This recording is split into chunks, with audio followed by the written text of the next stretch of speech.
Satu Careo Online Nursing channel. This is the third video which we are going to see the Anatomy and Physiology 2017 University Exam Question Revision Tutorial video for first year BSc Nursing scholars. In this video, we have taken 2017 University Exam final question paper and we are going to revise the following three questions: kidney, knee joint, muscles of anterior abdominal wall. These three questions was asked for totally for 12 marks. Each question carries 4 marks.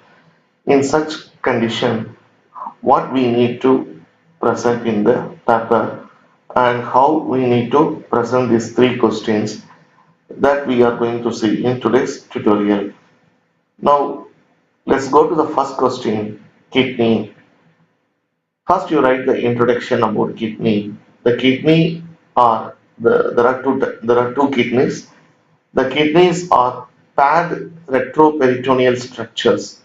Normally, the kidneys are located between the transverse processes of T12 to L3 vertebrae. The left kidney is somewhat higher than the right kidney because of the position of liver. This is the diagram you can draw in the exam. This is the anterior view of kidney. So you can see the left kidney, and left kidney is slightly superior to the right kidney. What is the structure of kidney? The shape of kidney is bean shape, and the convex side of each kidney is located laterally. Laterally means outside, and the concave side of the kidneys are located medially. Medial is inner side. The indentation on the concave side of the kidney is known as the renal hilus. It provides the space for the entry of the renal artery, renal vein, and ureter. Also, it provides the facility, the way for these things to exit out of the kidney. So, renal hilus is in the concave side of the kidney. This provides the area for the entry and exit of these organs like renal artery, renal vein, and ureter. The kidneys is protected partially by 11th and 12th pair of ribs. The exterior surface of the kidney has four coverings. These are the four coverings: fibrous capsule, perirenal fat, renal fascia, and pararenal fat. So what is the fibrous capsule? The first covering of the kidney exteriorly is fibrous capsule. It surrounds the kidney and closely applied to the outer surface. Perirenal fat, which is below the fibrous capsule. Renal fascia, it is the condensation of connective tissues and it lies outside the perirenal fat. Pararenal fat, it is present in larger quantity and it lies external to renal fascia. So these are the four coverings of the kidney.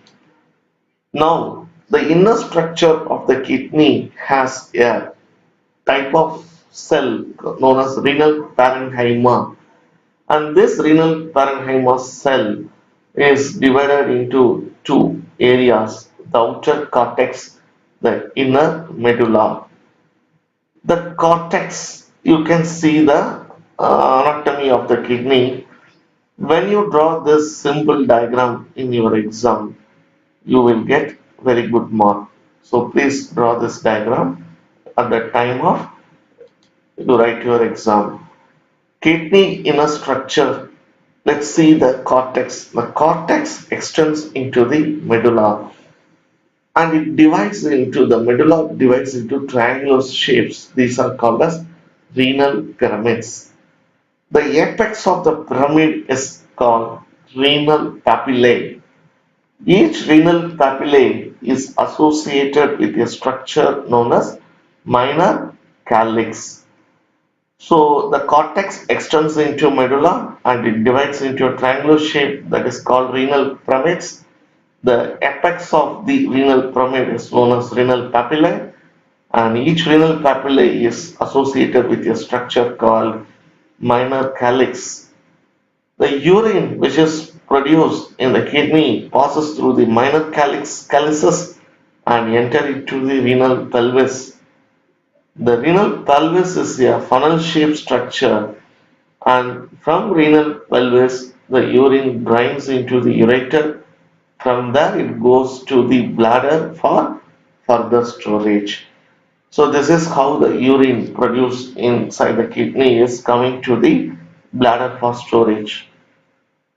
Next, the renal hilum. The renal hilum is the entry and exit site of the structures which enters and exits the kidney, such as blood vessels, nerves, lymphatic drainage and ureters. This already we have seen. Now, what are the organs associated with kidney, or the organs related to the kidneys? So we have two kidney, right and left kidney. Now we see the organs related to right kidney anteriorly and posteriorly. Anteriorly, the right kidney has suprarenal gland, liver, duodenum, right colic flexure. Posteriorly, it has diaphragm, 12th rib, psoas major muscle, quadratus lumborum muscle, transverse abdominis muscle, subcostal iliohypogastric and ilioinguinal nerves. So these are the organs associated or related to kidney of right side, anteriorly and posteriorly. The following organs having the relation to left kidney. Anteriorly, we have suprarenal gland, spleen, stomach, pancreas, left colic fissure, jejunum. Posteriorly, it is diaphragm, 12th rib, again psoas major, quadratus lumborum, transverse abdominis, subcostal iliohypogastric and ilioinguinal nerves. So these are the following organs located very close to the left kidney in anterior as well as posterior side. So this diagram tells you the or anteriorly what are the organs related to the right and left kidney. So the right kidney has jejunal area at the lower end, colic area, duodenal area, hepatic area, and suprarenal area where suprarenal gland is located. Similarly, the left kidney has suprarenal area, gastric area, splenic area where spleen is located, pancreatic area where majority part of the pancreas is present there, colic area where the colons are seen, and jejunal area where the jejunum, the small intestine parts are present. Next, we come to the height and weight of the kidney. Each kidney is 11 centimeter long and 6 centimeter broad, and it has 3 centimeter thickness. The weight of kidney in male is around 150 gram, whereas the females have 135 gram. So here the males having 150 gram, females having 135 gram. Now we come to the very important thing, the renal blood supply. So renal blood supply is somewhat complicated structure where the major abdominal aorta branches into renal artery, which in turn gives branch to interlobar arteries, which further branches to arcuate arteries. Again, it gives to interlobular arteries, followed by that afferent arterioles, very small structure which enters the uh, areas of the kidney, and from the it comes to the glomerular capillaries. It is the part of the nephron, the functional unit of kidney, and from glomerular filled capillaries we have the efferent arteriole, interlobular vein, arcuate vein, interlobular vein, which joins with the main vein, renal vein, and this renal vein drains the blood to the inferior vena cava. This is the blood supply. So this you have to write in this order with a arrow mark. Now come to the lymphatic drainage. Lymph from the kidney drains into the lateral aortic nodes, which are located at the origin of the renal arteries. So lateral aortic nodes are the lymphatic drainage for kidney. The innervation by renal nerves, which arise from the superior mesenteric ganglion, which enters into the hilum. Also, parasympathetic supply is done by splanchnic nerve, and hypogastric plexus supplies the sympathetic nerve fibers. So this is kidney innervation. Now comes to the applied anatomy.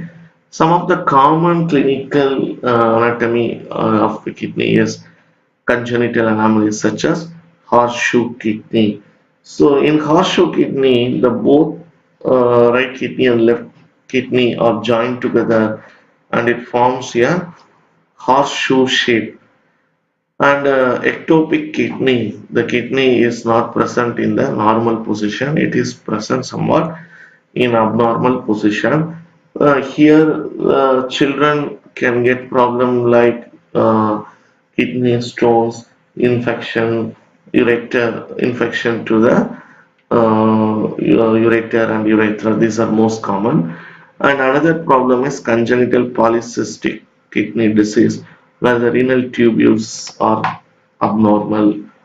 Also, the common problems which everybody get is renal calculi. So this is all about the anatomy of kidney. Now come to the second question is about knee joint.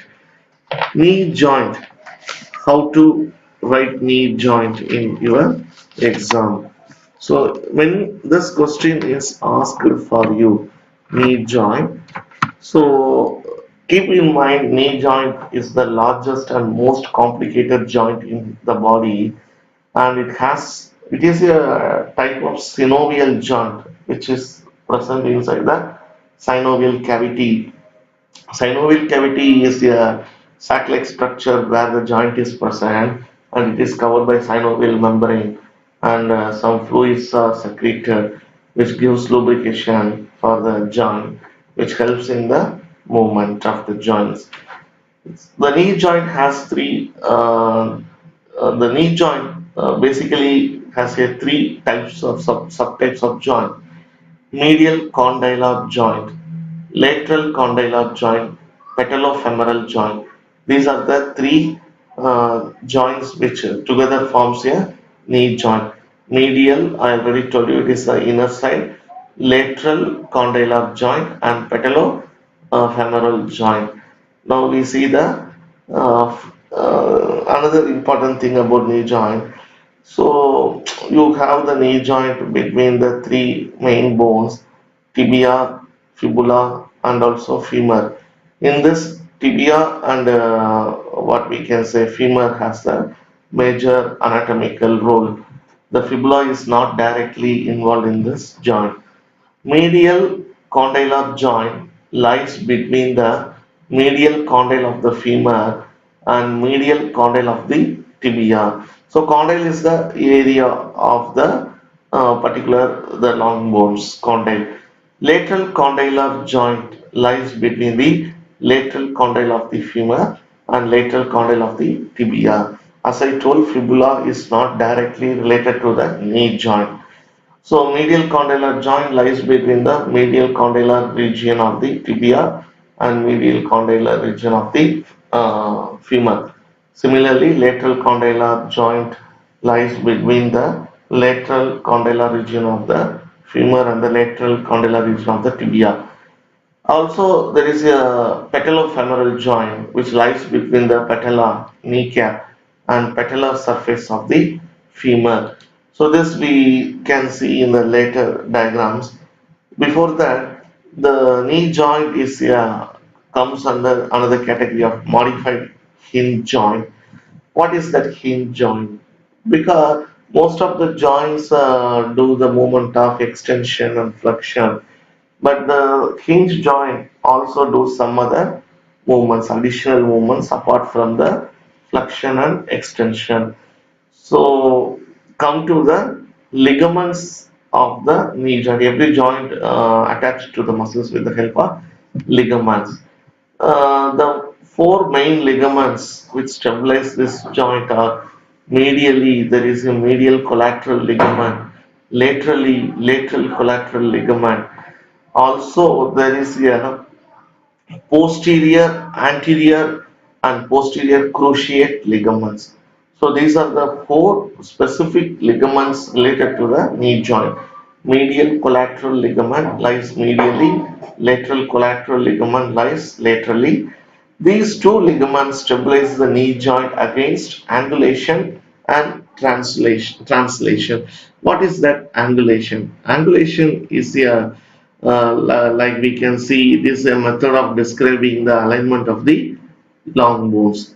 And what is the translation? Translation refers to the movement from one position to another position. And anterior and posterior cruciate ligaments, these main function is to stabilize the joint against any translation forces. So translation forces, already I told you, it is the force developed during the movement of joint when it moves from one position to another position. So this is about the ligaments of the knee joint. So now we can see the diagram what you can draw in the exam, where you can see the knee joint, and it is also having, this diagram shows you the femur in the top, the bone like tibia fibula in the bottom, and we have the knee joint in the middle, and here you can see the various ligaments present in the knee joint. Now come to the articulation. What do you mean by articulation? Articulation is nothing but articulation, we can say it is the area of movement or organs associated with particular place. Above to the knee joint we have round condyles of the femur. Below we have the condyles of the tibia. Also we have a cartilaginous menisci. And in front of the knee joint, between the lower end of the femur and the patella, this comprises the front of the knee joint. So lower end of the femur and the patella. Now knee joint also having a covering like structure called as capsule. This capsule surrounds the knee and it is made up of ligaments, bones, and fluid filled cavities. What is the function of this capsule? The capsule allows the full knee to have flexion and bending motion. So, because of the presence of the capsule, we can do the flexion movements and bending movements with the help of knee. The capsule contains here, it is a cavity, it is a fluid filled cavity, already I told you. So the capsule contains synovial fluid. This fluid circulates around the patella, tibia, and femur. It helps to lubricate and provide nutrients to this joint. So the fluid which is present inside the capsule provides lubrication, also nutrients to the joints. So knee joint also having a bursae. What is that bursae? Bursa, or we can say bursa bursae. The joint is also surrounded by small sac-like structure that have an inner lining of synovial membrane called bursa. It is a small sac-like structure surrounds the knee joint which has a synovial membrane, and this function of the bursa is to allow the smooth movement of various ligaments and tendons. Totally 14 bursae are seen in the knee joint. 4 bursae are seen anteriorly, 4 laterally, and for 5 medially. Totally 13 bursae is present. So this is the diagram which shows the bursae of the knee joint in anterior side. Okay. So now let's come to the knee joint, how it gets bled. Through popliteal artery, femoral artery, tibial artery supplies oxygenated blood to the knee joint.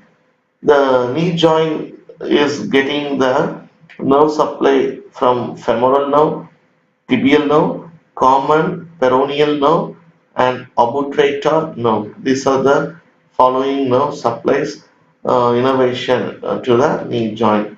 Next, some of the applied anatomy related to knee joint.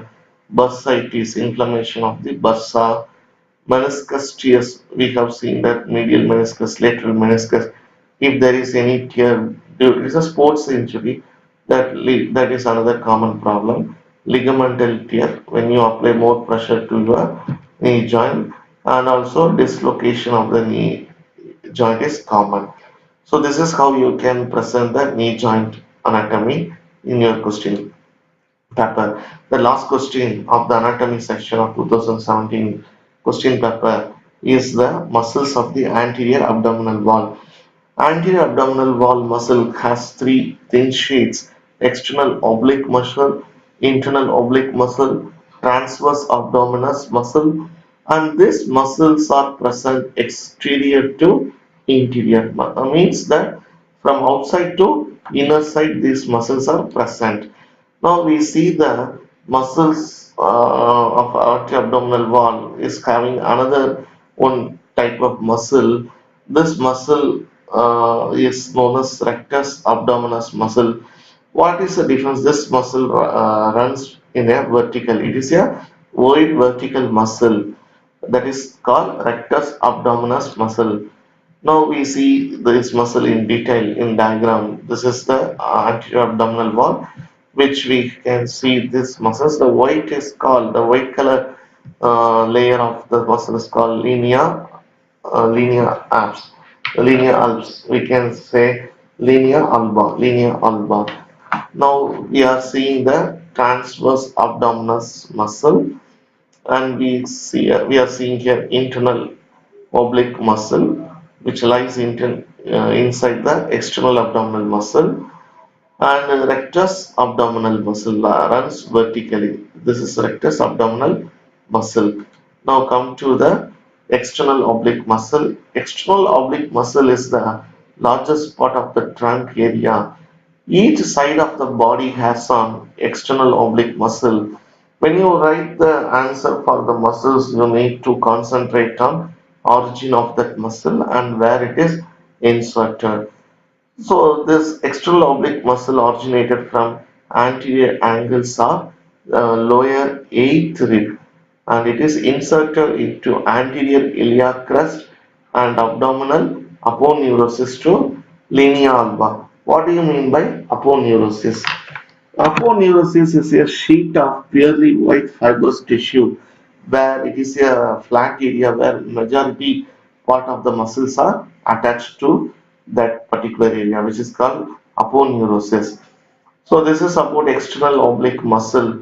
Now come to the internal oblique muscle, which is located beneath the external oblique muscle. It is present under the external oblique muscle, and origin of this muscle is from iliac crest and inguinal ligament, also from thoracolumbar fascia. Insertion is in the cartilage of ribs, particularly 8th to 12th, the last four pairs of ribs. The cartilage gives the insertion of this muscle.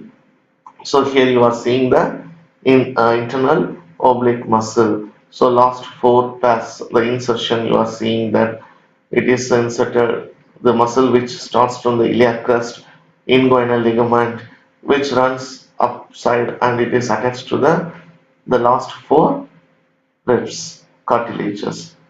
Next one is the transverse abdominal muscle, also known as transverse abdominal muscle and the transversalis muscle. It is the deepest of all the abdominal muscle. It lies internally and also internal abdominal muscle. It is a thin sheet of muscle fibers. These muscle fibers runs horizontally and anteriorly. You can see here the diagram. This muscles runs horizontally and also it runs anteriorly. Now we see the origin and insertion of transverse abdominis muscle. Origin from the costal margin, lumbar fascia, anterior two-thirds of the iliac crest, lateral half of the inguinal ligament. Insertion is the aponeurosis of posterior and anterior rectus sheath and conjoint tendons to the pubic crest. So this is the transverse abdominal muscle. The last and final muscle of the anterior abdominal wall is abdominis muscle, commonly called as abs muscle. You want to develop six packs, so you have to develop this muscle first. There are uh, these muscles are pair of long flat muscle that extends vertically along the entire length of the abdomen, and it is present adjacent to the very near to the umbilicus. Each muscle consists of string of four fleshy muscular bodies connected by narrow bands of tendon. These muscles runs vertically, and each muscle is having a string of four fleshy muscle bodies connected by a narrow bands of tendons. So you can see the diagram. So you a person want to have six pack, you need to develop this muscle, rectus abdominis muscle. Each muscle is having a four fleshy muscles. This lumpy appearance result in the rectus abdominis muscle being referred to as the six pack. And origin of this muscle is from the pubic crest, and also it goes up to the pubic symphysis. In this two area, this muscle is originating, pubic crest and pubic symphysis. Insertion in the fifth, sixth, seventh intercostal cartilages, medial intercostal margin, and posterior aspect of xiphoid process. So this is all about rectus abdominis muscle. So that we come to the end of part 3 of anatomy 2017 university question paper. Today's class we discuss about kidney.